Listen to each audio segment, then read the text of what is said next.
A esclerose múltipla é uma doença autoimune que provoca inflamações no cérebro e na medula. De acordo com a Federação Internacional de Esclerose Múltipla, 2.300.000 pessoas convivem com a doença no mundo inteiro. Os dados são de 2013 e mostram um aumento aí de 10% em relação ao último levantamento que foi realizado em 2008. No Brasil, a incidência não é tão alta assim. Segundo o Ministério da Saúde, são 30.000 pessoas em média que foram diagnosticadas com o problema. Mas mesmo assim, é preciso que a população tenha mais conhecimento sobre essa doença e que haja tratamento adequado para os pacientes. Para a gente conversar um pouquinho mais sobre o assunto, eu recebo aqui no estúdio o médico neurologista Daniel Lopes. Doutor, bem-vindo ao nosso programa. Vamos começar explicando o que é a esclerose múltipla, o que é a doença. Certo. Saudações aos telespectadores e obrigado ao convite para a gente poder esclarecer um pouco melhor, que acho que é necessário, né? Em relação à doença, a gente pode falar que a esclerose múltipla é uma doença autoimune, né?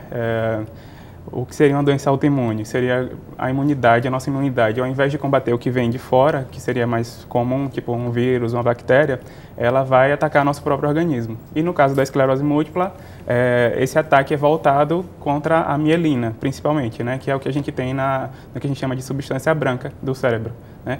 Que seria que faz principalmente as conexões do comando, da parte central, da parte mais periférica, com o resto do organismo. E aí a doença, a autoimunidade é voltada principalmente para essa parte do sistema nervoso. Em termos leigos, seria como se tivesse uma falha de comunicação aí do cérebro com determinados outros pontos que acaba revertendo isso no corpo? Exato.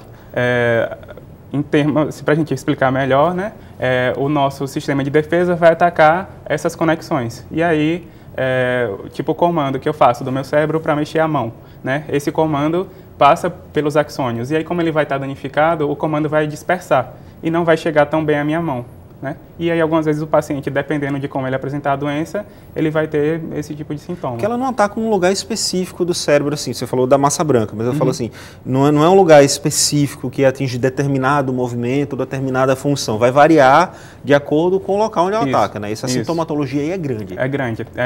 Em relação à doença neurológica, a gente poderia falar que é uma das que pode causar quase todo tipo de sintoma. Como a substância branca tem em todo lugar do cérebro, praticamente, na medula e nos nervos, a gente pode ter sintoma de qualquer área do sistema nervoso. Por exemplo? O mais comum da gente ter sintoma em relação ao início da doença poderia ser uma inflamação no nervo da visão, aí a pessoa vai perder um pouco da visão ou perder completamente. Sintoma em relação à sensibilidade é muito comum, a pessoa ficar com dormência em alguma área do corpo. Algumas vezes pode atingir a medula também. Atingindo a medula, dependendo da área que for atingido, a pessoa pode perder algum tipo de função daquele lugar para baixo, tipo parar de movimentar as pernas ou perder controle da bexiga. Mas tem às vezes assim, o sintoma vem, passa um tempo, volta, também tem isso. O mais comum é porque essa autoimunidade, essa reação que o sistema de defesa faz no organismo, vai provocar uma inflamação, né? Uma inflamação nessa área de substância branca.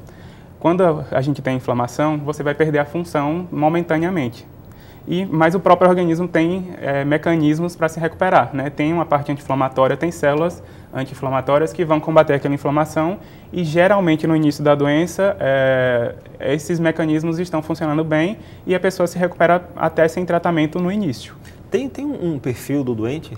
Assim, ele ataca mais que idade, que sexo? Tem sim. É muito mais comum em mulher. Em alguns trabalhos mostram que até 3 mulheres para cada homem são afetados. E é mais comum em jovem também, né? A gente vai ter o início da doença por volta dos 20 até 40 anos. Né? A gente, se pegar pessoas acima de 40 anos, vai ser menos comum a gente ter o início da doença ou o diagnóstico. Por que ela aparece? Tem algum fator de risco? Tem alguma predisposição genética? Como é que ela surge? A gente ainda não tem nenhum mecanismo 100% definido de causa da doença. Tem alguns fatores genéticos, né? Vai ter alguma predisponibilidade em relação principalmente às células de defesa. Essas células de defesa elas não vão conseguir reconhecer tão bem, diferenciar o que é do nosso organismo e o que vem de fora. Só que para essa predisposição genética agir, começar a desencadear a doença, vai ter algum fator de fora também. E alguns fatores externos que a gente tem que podem desencadear a doença Em relação à pesquisa, a gente tem a infecção por alguns vírus. Um dos vírus que está relacionado chama Epstein-Barr, que a gente vê que em alguns pacientes que iniciaram a doença, a gente consegue identificar que eles tiveram um quadro maior de infecção por esse tipo de vírus. Outra coisa é a exposição a sol e a níveis de vitamina D no sangue. Também foi visto que em pacientes que começam a doença, testando nesses pacientes, foi visto que geralmente eles tinham uma dosagem de vitamina D no sangue mais baixa e esses pacientes vêm de áreas com menor incidência de luz solar, né? E aí a gente tem esses fatores que podem desencadear a parte genética. Seriam gatilhos, na verdade. Com certeza. Não necessariamente vão desencadear a doença, mesmo que você tenha essa propensão. Não, a pessoa vai ter que ter a propensão e vai ter que ter o gatilho, e pode ter algum outro gatilho que a gente não conhece ainda. Outra coisa muito importante é cigarro, né? De hábito de vida moderna que a gente tem, que está muito relacionado à doença, é o cigarro. Outras formas de drogas, outros tipos de droga também influenciam? Ainda não se sabe. O que tem bem definido agora é cigarro, essa questão do vírus e alguns desses fatores de ambiente, né, que a gente tem também. A incidência, inclusive, vem aumentando, né? Quanto mais urbanizada a população, maior a incidência da doença. Interessante isso. Agora, então, para minimizar a chance de desenvolver, seria evitar os gatilhos, evitar o cigarro também, O que a gente poderia evitar agora seria o cigarro, porque a questão do vírus, se a gente pegar e for fazer sorologia para ver quantas pessoas da população tiveram contato com esse vírus, vai chegar mais da metade da população já teve contato com esse vírus, mas não é todo mundo que vai desenvolver a doença. Mas se você pegar só os doentes, quase 100% deles já tiveram contato com o vírus, né? Aí isso vê que isso daí é um fator importante para desencadear a doença, o início da doença. Você falou a questão da genética, né? Entra aí a hereditariedade. Se eu tenho alguém na minha família que desenvolveu, eu tenho mais chances, então, de desenvolver... Tem, não tanto, mas tem um pouquinho mais de chance. Mas não só a esclerose múltipla, mas também qualquer tipo de doença autoimune. Quando ligar o alerta, doutor? Tipo assim, com que sintomas eu devo começar a me preocupar, se eu estou realmente com esse problema ou não? Certo. A gente liga em relação à parte neurológica, né? Se a gente pegar uma pessoa na idade, o mais comum seria a mulher, né? Tipo, na faixa dos 20, 30 anos, que é quando se dá o diagnóstico, Isso, né? Quando a gente tem normalmente o primeiro sintoma e o início da doença. Se a gente pegar uma pessoa nessa faixa etária que tenha algum dos sintomas que a gente mais comumente vê no início, durando mais do que 24 horas. Aí, no caso, se eu pegar uma mulher jovem que tenha algum quadro de dormência no braço todo, na perna, ou que tenha alguma perda de força, ou uma alteração de visão que dure mais do que 24 horas, a gente já teria que pesquisar. Tem cura essa doença? Não, como a gente ainda não tem, a gente não sabe o que causa com 100% de certeza, a gente não sabe qual que seria o mecanismo e como é que a gente faria para curar. Mas não significa que a gente vai deixar todo mundo sem tratamento. A gente tem tratamento muito efetivo atualmente que consegue regular a parte do sistema imunológico e a gente consegue segurar a atividade da doença por longos períodos de tempo. Então é possível, já que não tem cura ainda, dar qualidade de vida para esse paciente? Com certeza. A gente consegue deixar o doente sem atividade nenhuma da doença. Mesmo com idade mais avançada, ou tem uma hora que a doença realmente vai atacar e não vai ter como... Isso vai depender muito do acompanhamento que a gente faz com o doente.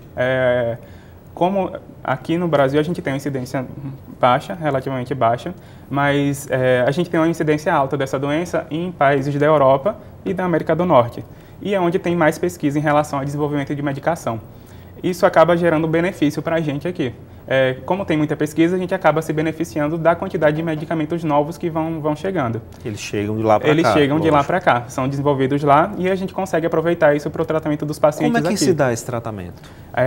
O tratamento a gente usa medicações imunomoduladoras que a gente regula a atividade do sistema de defesa e tem também alguns tratamentos um pouquinho mais agressivos que a gente chama de imunossupressor, que é para baixar a imunidade do paciente. O tratamento é contínuo, tá? A maioria dos tratamentos é com medicação injetável, mas a gente já está com algumas medicações mais novas que são orais, comprimido mesmo. E uma vez começando o tratamento, o paciente permanece em tratamento durante o restante da vida para a gente conseguir controlar a doença. O SUS fornece esse tratamento? A pessoa consegue de graça esse medicamento? Fornece. Eu acredito que seja caro, né? Todos eles são caros porque são medicações com tecnologia de ponta, que não são fáceis de ser desenvolvidas, e os tratamentos são todos de alto custo. E todo o tratamento é fornecido pelo SUS, em relação à medicação que esteja no protocolo de tratamento. Aqui no estado a gente tem estrutura para atender esse tipo de paciente? Como é que o senhor avalia essa estrutura aqui? Ainda não. A gente não tem... O Ministério da Saúde orienta que cada estado tenha pelo menos um centro de tratamento para que a gente possa triar esses pacientes, iniciar o tratamento e acompanhar. Aqui em Alagoas não tem um centro de tratamento. Então, no fim das contas, muitos casos podem acabar passando batidos aí, né? Muitos casos passam tem batidos. Esclerose e você não sabe que não, tem. Eles passam batidos com certeza. O senhor falou que é uma doença rara aqui no Brasil. Qual o motivo disso? A questão geográfica influencia, né? Influencia. Só voltando um pouquinho naquela questão do centro de tratamento, a gente está tentando montar isso aqui junto com a Associação de Pacientes. A gente isso é importante. Está tentando organizar, né, essa questão. A associação está começando e a gente já entregou a proposta na Secretaria de Saúde e tudo para começar implantar o centro e começar a fazer essa triagem. Porque tem muita gente aqui que está precisando de tratamento, passa com diagnóstico batido. Às vezes eu recebo paciente que já há 10 anos começou a ter manifestação da doença, não tratou, vai piorando, às vezes a gente não consegue, com o tratamento, fazer a doença regredir à primeira manifestação. No fim das contas, a falta do tratamento, você tira uma vida útil de um cidadão. Isso, né? O tratamento tardio, a gente às vezes tem sequela que o paciente não vai recuperar.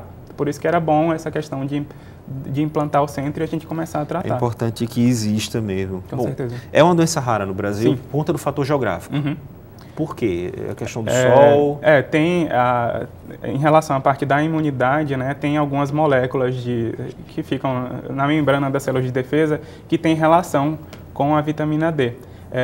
Como a gente tem uma incidência alta de luz solar, a gente acaba tendo níveis mais altos de vitamina D no sangue. E aí a doença, nos lugares que tem uma incidência de luz solar maior, acaba tendo uma prevalência menor. Outra coisa também é taxa de urbanização, né? Se a taxa de urbanização for menor, a gente vai ter uma incidência menor também e uma prevalência menor. E outra coisa, a capacidade de diagnosticar esses pacientes, né? Como alguns lugares a gente não tem um atendimento bem estruturado, acaba passando em branco. A gente não vai fazer diagnóstico, os pacientes não vão aparecer e também não vai aparecer não em quer dizer estatística. que eles não existam, na verdade. Pois Mas Bom, então, doutor, muito obrigado pela sua entrevista, pelas suas informações e vamos torcer para esse centro de tratamento ser concretizado o mais rápido possível. Eu que agradeço e os pacientes também. Ok. Bom, o Pauta Especial vai ficando por aqui. A gente se vê amanhã, 11h30 da manhã, com reprise 7 da noite. Até lá.